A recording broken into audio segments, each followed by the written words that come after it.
কিন্তু এনটিভি লাইভে আপনাদেরকে সবাইকে স্বাগতম। আমি এই মুহূর্তে অবস্থান করছি গাইবান্ধা জেলার সাদুল্যপুর উপজেলার 7 নং ইদুলপুর ইউনিয়নের 9 নং ওয়ার্ডে। আসলে এই 9 নং ওয়ার্ডে বর্তমান চলছে মানববন্ধন। এই মানববন্ধন চলছে কিন্তু উপভোট কেন্দ্রকে দাবি করে। আমরা আসলে এই বিষয়ে জানার চেষ্টা করব। আমরা ইতিপূর্বে একটি বিষয় জেনেছি যে আসলে এই 7 নং ইদুলপুর ইউনিয়নের 9 নং ওয়ার্ডের মোট 5টি কিন্তু গ্রাম আছে। এই 5টি গ্রামের মধ্যে কিন্তু পশ্চিম অঞ্চল বলা হয়, আরেকটাকে বলা হয় পূর্ব অঞ্চল। এই যে পশ্চিম অঞ্চলের ভিতরে কিন্তু এই দুটি গ্রাম, একটি গ্রামের নাম হচ্ছে একবারপুর, অপরটির নাম হচ্ছে চণ্ডীপুর।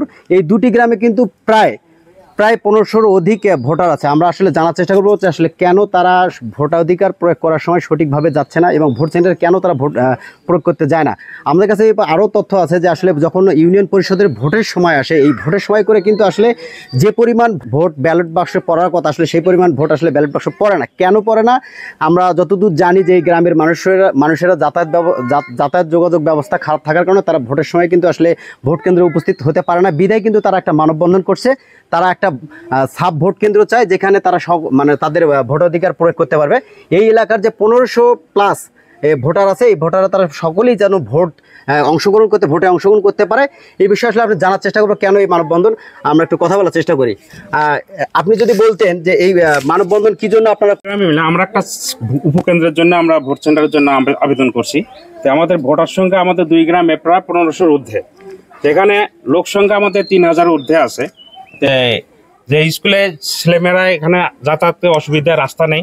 হ্যাঁ, প্লাস আমাদের যে এখানে কেন্দ্র করছি 2 গ্রাম মিলে, সেখানে একটা যাতায়াতের রাস্তারও প্রয়োজন। আর আমরা আগে যে সেন্টার ছিল রাস্তার ওই পাশে আলিপুর কেন্দ্রে, সেখানে আমাদের যাতায়াত করতে খুব অসুবিধা। রাস্তা অনেক সময় বৃদ্ধ লোক, বয়স্ক লোক যারা আছে তারা রাস্তা বের হয়ে যাইতে পারে না, অনেক ভোট দিতেই পারে না। অনেক কেউ আমরা ভোট দিতে যেতে পারবো না, রাস্তা বিশ্বর পার হয়ে যাওয়ার লেগে যাতায়াতের অসুবিধা। হ্যাঁ, আমাদের আরেকটা ওই পাশে আরেকটা স্কুল আছে, একবারপুর প্রাইমারি স্কুল, আর এখানে চণ্ডীপুর স্কুল। এই দুইটার মাঝে যে কোনো একটাতে যদি আমাদেরকে একটা উপকেন্দ্র হিসাবে আমাদের ভোট সেন্টার দেওয়া যায় তাহলে আমাদের খুব উপকৃত হতো। যেমনটি শুনছিলেন, আমরা আরও জানার চেষ্টা করব। এখানকার কিন্তু অনেকেই কিন্তু আজকে এই মানববন্ধনে কিন্তু অংশগ্রহণ করেছেন। আমরা তাদের মধ্যে থেকে আবার জানার চেষ্টা করবো আসলে তারা মানববন্ধনে আসলে কী চাচ্ছে, এই মানববন্ধনের মাধ্যমে কী জানাইতে চায়। আমরা যদি একটু কথা বলার চেষ্টা করি, আপনি যদি বলতেন যে কেন এই মানববন্ধন করছেন আপনারা? আমরা মানববন্ধন করছি এখানে যে ভোট কেন্দ্র হওয়ার জন্য। তারপরে আবার যে ওই পাশে ভোট দিতে যেতে হয়, অনেক সমস্যা, বাচ্চাদের নিয়ে যেতে সমস্যা হয়, রাস্তা পার হতে সমস্যা হয়। যে মহিলার মা চাষিরা আছে ওনারা যেতে পারে না, হয়তো অনেক সমস্যার কারণে রাস্তা। আমরা এখানে যে স্কুলে রাস্তাটা চাই, বাচ্চারা স্কুলে আসতে পারে না, তো এই জন্য আমরা একটু রাস্তাটা এখানে ঠিক করতেছি। যেমনটি শুনছিলেন আসলে এই মানববন্ধন কিন্তু কারণ হচ্ছে যে আসলে উপনির্বাচন কেন্দ্র, উপভোটার কেন্দ্র কিন্তু আসলে তাদের দাবি। এই উপভোটার কেন্দ্র তারা চাচ্ছে, কারণ এখানে 1500, প্রায় এখানে 3000 অধিক জনসংখ্যা, কিন্তু 1500-রও অধিক কিন্তু ভোটার আছে। আমরা আরও জানার চেষ্টা করব যে আসলে তাদের দাবি সম্পর্কে। ভোট সেন্টারে যে রাস্তা বিষয় পার হয়ে যাওয়া না, কিন্তু এই পাশে হলে মাত্র একটা ভালো হয়। আমরা মহিলা মানুষ যাওয়ার একটা সমস্যা হয় না, বাচ্চা কাচ্চা নিয়ে পার হওয়ার সমস্যা হয়, কিন্তু এই পাশে হলে ভোট সেন্টার একটা ভালো হয়। সাব একটা ভোট কেন্দ্র চাই এই পাশে, রাস্তার ওই পাশে বাদ দিয়ে এই পাশে হলে ভালো হয়। রাস্তার পশ্চিম পাশে আমরা ভোট কেন্দ্র চাই এই পাশে। যেমনটি শুনছিলেন আসলে তারা কিন্তু এখান থেকে ভোট প্রয়োগ করে যেতে কিন্তু অনেক কষ্ট হয় এবং রাস্তায় কিন্তু খুব আসলে সমস্যা।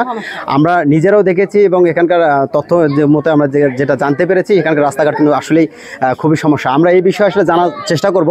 আজকের এখানে বিশেষ অতিথি আছে, মানববন্ধনে অংশগ্রহণ করেছেন জাতীয় নাগরিক পার্টির এনসিপির কেন্দ্রীয় সংগঠক উত্তর অঞ্চলের নাজমুল ভাইয়ের কাছে আমরা জানার চেষ্টা করবো আসলে এই মানববন্ধনে আসলে তাদের জন্য কি করা যেতে পারে বা কি করা যায়। কেন্দ্রের দাবিতে মানববন্ধন চলছিল এখানে চণ্ডীপুর ও একবারপুর গ্রামের 2 গ্রামের বাসী প্রায় 1500 ভোটার এখানে উপস্থিত আছে।